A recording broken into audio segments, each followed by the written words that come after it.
Hello, today I'm going to show you how I made my own portable console, which can run games up to PlayStation 1 and also works as a power bank. A long time ago I made a console inside a PlayStation case, but it was too big and bulky. I wanted to make the Embo, a childhood classic for many, smaller and more practical.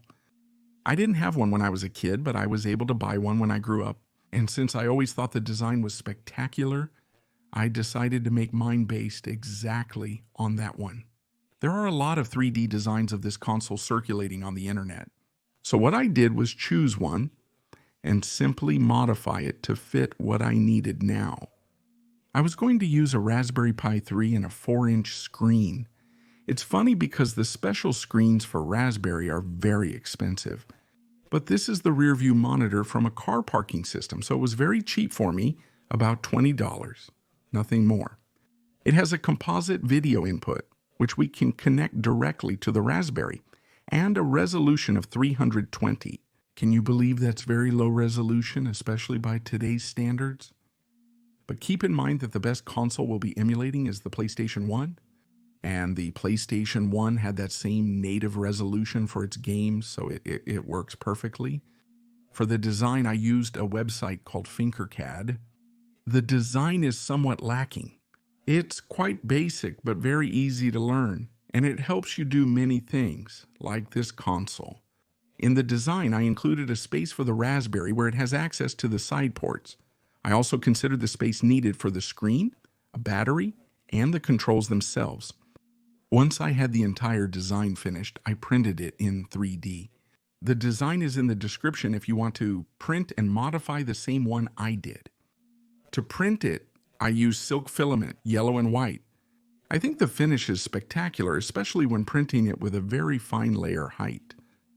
The two I used are from the brand Grillon-Tress, and actually it's the brand of filament I'm using now, and in fact it's the brand of filament I've been using lately because I love the quality.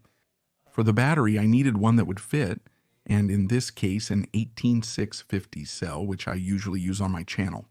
It wasn't going to work, so I solved it in a very simple way. I purchased the most affordable power bank available, a slim 6000 mAh model. Since I didn't need the plastic casing, I carefully took it apart.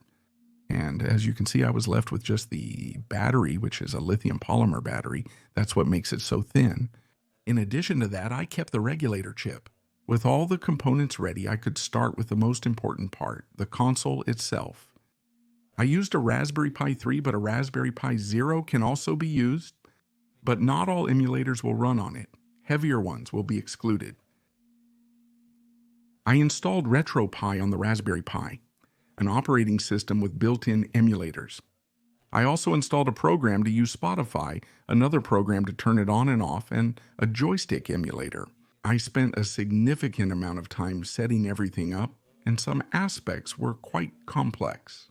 But so you don't have to deal with the same things I did. What I did was very simple. I duplicated my entire micro-secure digital, including my operating system with all installed components, and saved it as an ISO image. So, I'll leave the link to that same image in the description. It's a bit heavy though, but you just need to download it. Once it's downloaded, open the Bellina Etcher program, which I'll also leave in the description. Select the ISO we downloaded and connect using a micro USB adapter. A card that is 32 gigabytes or more. The bigger it is, obviously, the more games you can fit, but it has to be at least 32 gigabytes. And then you click on Write. When it's done, you put it into your Raspberry Pi 3, and you don't have to touch or configure anything else. It even comes with a pre-installed game. Now comes the only tricky part. Connecting all the joystick buttons. I made it using a lot of little buttons. These are soft touch buttons, but you can use any switch or button. The only thing that changes is the feel when you press it, nothing else. Whichever one you choose has 4 little legs on the back side. Using the two on one side, we're going to connect the ground wire, and on the other side, the wire that goes to the corresponding pin. The order doesn't matter. In this photo, you can clearly see where each wire goes. Simply connect one wire from the button to the Raspberry's ground and the other to the corresponding pin. Since there are many switches, the process can be tedious. Use this photo as a guide to ensure all the buttons work perfectly. When disassembling the screen, you'll find multiple wires, including a black and a red one.